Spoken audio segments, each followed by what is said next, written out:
திருமங்கலம் அருகே குடும்ப தகராறில் 3 வயது பெண் குழந்தையை கிணற்றில் வீசி கொன்றுவிட்டு தாயாரும் தூக்கிட்டு தற்கொலை செய்து கொண்டதாக கூறப்படும் சம்பவம் குறித்து போலீசார் விசாரித்து வருகின்றனர். கருத்து வேறுபாடால் கணவர் காளிமுத்துவை பிரிந்து தாயார் வீட்டில் வாழ்ந்து வந்த கவிதா 2 மாதங்களாக கணவர் தன்னை காண வராத விரக்தியில் இந்த விபரீத முடிவை தேடிக்கொண்டதாக அக்கம்பக்கத்தினர் தெரிவித்தனர்.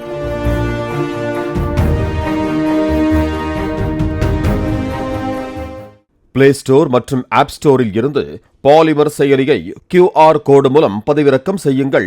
செய்திகளை உடனுக்குடன் பெறுங்கள்.